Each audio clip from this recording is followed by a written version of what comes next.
Hello friends, have you ever felt that you're way too talented to be stuck where you are in life? Perhaps you have tried everything you could and you're still stuck. Maybe I should give you the answers to the questions lurking in your mind. Oftentimes you have asked yourself, why is it that I'm stuck even though I have all these talents?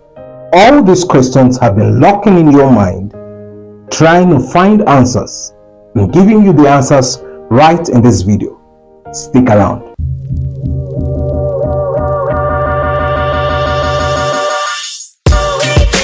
Hi, I'm Dr. Uzoma and this is Sowaro.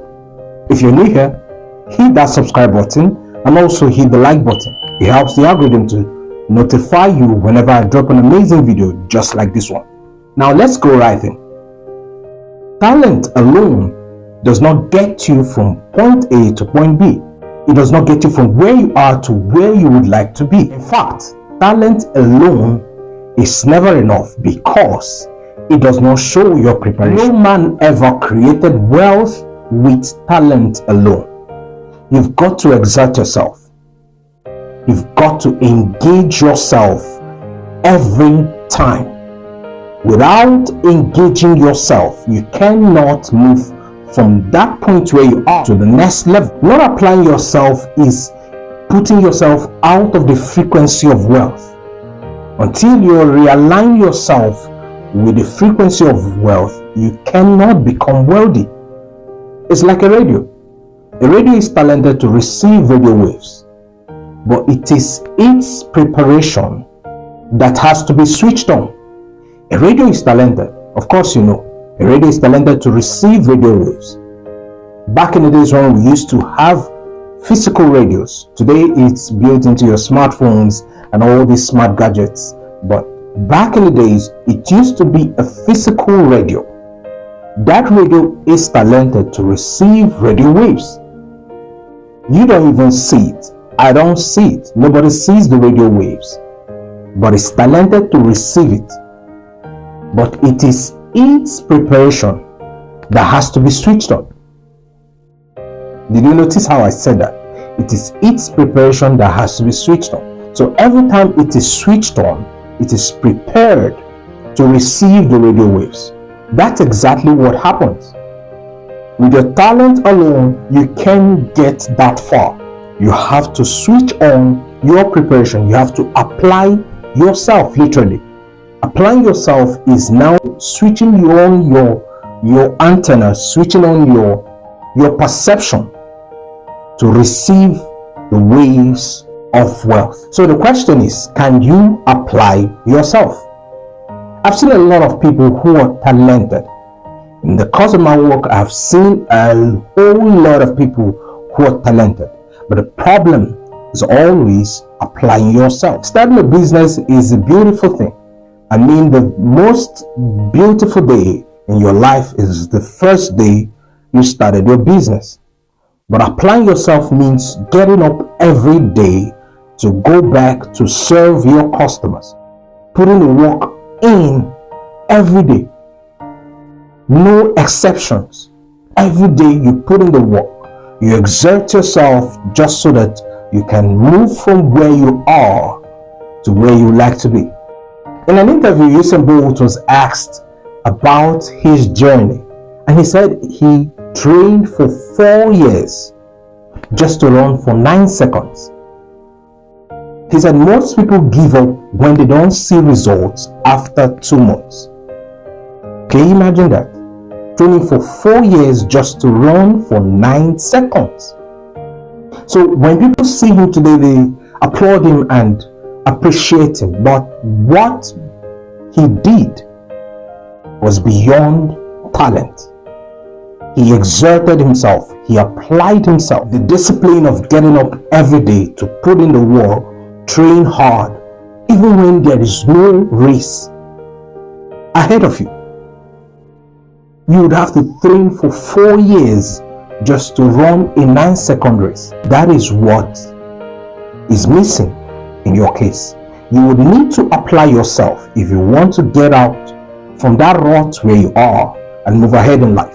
Primary reason why most people don't apply themselves is because of lack of vision.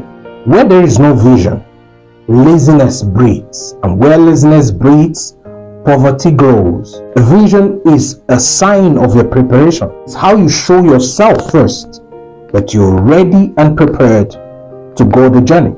Let me give you 4 principles of preparation. Number 1, preparation follows vision. A vision is the precursor of your preparation. A vision is actually the preferred picture of your future. Now, when there is no vision, there is no preferred picture anywhere about the future you would like to get into. Why would you prepare? What will motivate you to prepare? A vision should actually prepare you. It should actually motivate you to prepare for the future. Number 2, preparation breeds confidence.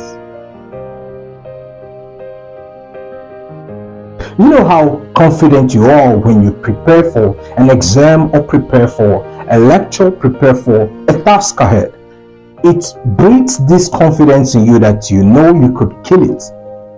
That's the same way that preparation breeds your confidence for the journey of life.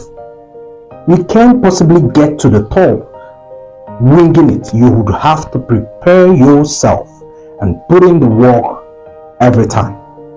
For anything you want to do in life, you must first prepare. That is to start a new business or to elevate your career or anything at all, to get into a new relationship.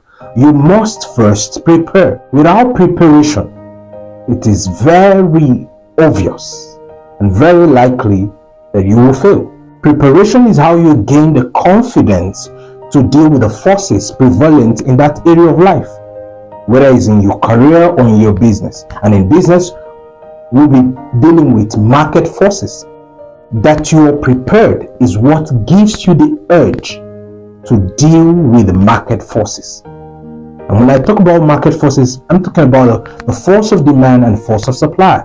The force of demand, is there a market for this product that I'm about to give? Is the market viable? Can I make a good profit from this market? Is there a demand for this product? That's what that implies. And the forces of supply would have to deal with who are my suppliers and do they have autonomy that can affect me in my business. You don't want to do a business where you have one single supplier and every time he doesn't show up, your business is affected. All of these must go into the bunch called preparation. Number 3 principle, preparation calls opportunity. Opportunity shows your preparation, while importunity proves your hunger. In fact, when you are prepared, you will discover in the course of your work that there are other opportunities that you could take hold of. That is because you are prepared. Imagine what it would be if you had no preparation at all and you are trying to delve into this area and there is no preparation. That is what happens to most people, and they feel they are stuck because they have all this talent but they're not getting ahead. I'm sure you may have heard that false saying that opportunity comes but once. There is nothing farther from the truth than that saying. Most people believe that the greatest barrier to opportunity is having one, when in essence, the greatest barrier to opportunity is being ready when one comes. So there is an opportunity for everybody at every stage in your preparation. There are those who have a plethora of opportunities banging at their door, and they would have to choose which one to go with. But there you are with very little opportunity hitting on your door. You would have to grab as much as you can. The reason is because for the man A who has a lot of opportunities banging at his door, he is well prepared for all of them. he would have to choose carefully which one to take. He's way ahead of you in the preparation journey. Number 4 principle of preparation is preparation requires good perspective. Many years ago, a business leader once said that the business executives of the future will be those who can anticipate their problems far ahead than they can meet them when they come. Having a good perspective is what is required for your preparation. Perspective will not only help you to prepare, it will motivate you. It can infuse you with desire. Number 2, talent alone is never enough because the subject of wealth is never personalized. As much as people like to think that every man for himself, every man on his own, but I'm here to tell you that you can't create wealth that way. You've heard me say it oftentimes that one is too small a number to achieve anything massive. You cannot create wealth. You can't go from that point where you're stuck to the next level of your life if you think you can do it all alone. You see, the problem with most young people is that they think that because they are strong, that strength implies that they have to do it all alone. You don't have to. I'm telling you right now, you don't have to do it all alone. You can't build that career all alone.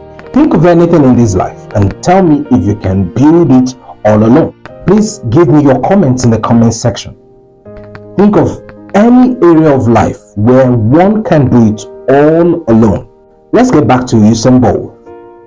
Do you think that Usain was able to achieve the feats he did in the world of sports all alone? Do you think so? I don't think so. He had a team, he had a coach, he had a trainer, encouragers, he had friends who were all part of his team. They were there to make him pull through. So you can't do it all alone. The reason why you're stuck is because you're trying to achieve it all alone. To build any business at all, to build anything at all, whether your career or your business, there are some areas which you have to delegate. And this means that you have to stick to the primary value that you can offer to the market, and every other value that you can delegate, you should delegate. This principle applies to every area of life. Okay, let's take an example from the scriptures. In Acts chapter 6, when the church began to grow, the number was growing exponentially. What did the elders do? They delegated every other activity that did not require their attention. So every other activity that someone else could do and do effectively well without their involvement, they delegated. And that is what this is about. You've got to find out that area where you are most talented in, that area where you can exert the greatest strength that you have. Do it and delegate every other thing. Let me give you principles of team building. Number 1, draft a team. As much as it's important to hire people and work with a team, but who you hire is important. In fact, it is far more important than the work they are about to do. If you hire the wrong people, you would have a wrong culture. So it's important that you hire the right people. Draft your team. What should be their job description? What should they bring to the table? And that is very important. Of course, you've heard the maxim, hire slow, fire fast. Hire people who can show commitment to the work. And of course, they must be capable. So you're hiring for 2 things, capable and commitment. At any point where you see that they cannot provide any of these 2 values, they are not capable and they are not committed, what should you do? Fire them. Number 2, develop your team. According to research companies, it's been shown that 85% of new employees do not have the skills required for their current role. This boils down to the fact that most employers do not engage their employees and do not even train them. Training your employees is very important if you want them to deliver the best result to your organization. The marketplace is always evolving, so you can't afford to keep people who can't bring you a good share of the market. You've got to find your way to develop your team, engage them, give them books to read, get them on a training course, get them on a coaching course, let them be trained on how they should deliver to the organization. Number 3, delegate to your team. Now that you have trained them, it's also important that you delegate to them. What is the use of having a trained employee who can't be useful to the organization? The best way to prove that they've been trained is by delegating tasks to them. The most productive people within your team would eventually rise to the top. It's like milk. You've got to give them the opportunity to rise like cream to the top. The 4th principle of team building is discuss with your team. In the course of my work, I have always noticed that most employers do not engage their employees in finding what does the market need, because oftentimes it's these employees that are in direct communication with the market. So you've got to discuss with your team and learn from them. You've got to learn what they know about the market.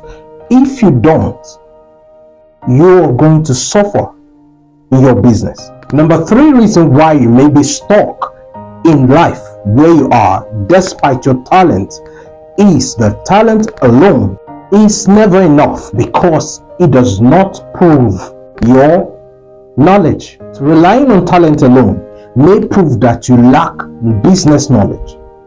In the world of business, people want to pay you only if they know that you know more than you are offering them. Especially if you are in the service industry, people are willing to pay you because of the fact that you know more than you're offering them. So they want to tap more from your wealth of knowledge. But relying on talent alone will definitely prove that you lack business knowledge. Now, you should pay attention to your knowledge base, but much more, you should pay attention to your promise of transformation to your clients. I'm assuming you're in business. You should pay more attention to your promise of transformation to your clients. The transformation that the client should receive should be worth more to you than any other thing. You should be ever willing to deliver on the transformation that you have promised them than any other thing. The moment you do this, of course, the customer will see and he will be ever willing to pay for your service. There's no way around it. You must be ever willing to deliver on the promise of transformation. And that means that you cannot shortchange people. You cannot scam people. You have to deliver on that promise. As a business person, as a career person, be obsessed with the transformation and the problems of those who seek your service. If you're selling a product, be obsessed with the transformation that the product should deliver to the customer. That's taking responsibility. Success at any level, at any major level, requires responsibility. If you desire success in business or in wealth creation in any area, be responsible. Decide to be responsible to your clients. Now, the 4th reason why you may be stuck where you are despite your talent is that your talent alone does not show your competence. You will need to cultivate a growth mindset to achieve competence. As a talented person, if you don't have a growth mindset, you can achieve competence. There are many talented people in the world who have a fixed mindset, and because of their fixed mindset, they always shoot themselves in the leg because they are not competent, and they can't even get themselves to be competent. They are only banking on their talent alone. And I have said it, and I'm saying it again, the talent alone is never enough because it does not show your competence. Don't rely on talent alone. Be a competent fellow. Be competent. There are 4 levels of competence. The first level is unconscious incompetence. With the people in this level, they don't know that they don't know. And that's a very big problem. Now, if someone doesn't know and he knows that he doesn't know, that's a better way to look at it. But if they don't know that they don't know what they should know, that's a big problem. It will require so much to get these people to the level of competence because, number one, their language is chaotic and there is ignorance. Not only do they speak in an inordinate form, but their ignorance backs up their chaotic language and makes them worst people ever. You don't want to do business with them. You don't want to have them as employees. You just don't want them around you because they don't know that they don't know. Now, the second level, when you talk about competence, is the conscious incompetent. For these people, they know that they don't know. And that's good because now you can begin to teach them because they know that they don't know. Would you like to have an employee, a salesperson who knows that he doesn't know and is willing to learn? Or would you like to have an employee or a salesperson who doesn't know that he doesn't know? He will practically do just anything. There's a sales process for you to follow and achieve results, but here is this young man trying to do things that he doesn't even know. For the second level, which is a conscious incompetent, those are better to deal with. You can teach them, you can coach them, you can train them. If you have any of them, don't give up on them too quickly. You might want to train them, especially if they are committed. Let them gain capability so that they can push forward and achieve results. The third level, when it comes to competence, is conscious competence. For these people, they know that they know. And the language is mastery. They speak like masters. They already know that they know. So there's nothing that can take them unawares. They know that they know. And sometimes you can find that among these people, they are a bunch that are willing to even grow their knowledge base. Even though they know, they are also willing to learn more and more. And now the fourth level, which you should aspire to get to so that you can break away from the rut where you are, is the unconscious competent people. These people can achieve results almost unconsciously. Why? Because they've put in multiple years. I remember back in the days when Michael Jordan made a set shot and he closed his eyes and he made that shot and it went in. The whole crowd stood on their feet and they were wow. They clapped and cheered. But what they didn't know is that Michael had built himself. Despite his talent, he had engaged himself to the point where he is unconsciously competent. These things are the secrets that have made most men stars. Don't forget to hit that subscribe button and also hit the notification bell so that YouTube can notify you whenever I drop another amazing video just like this one. Till I come your way next time. Peace.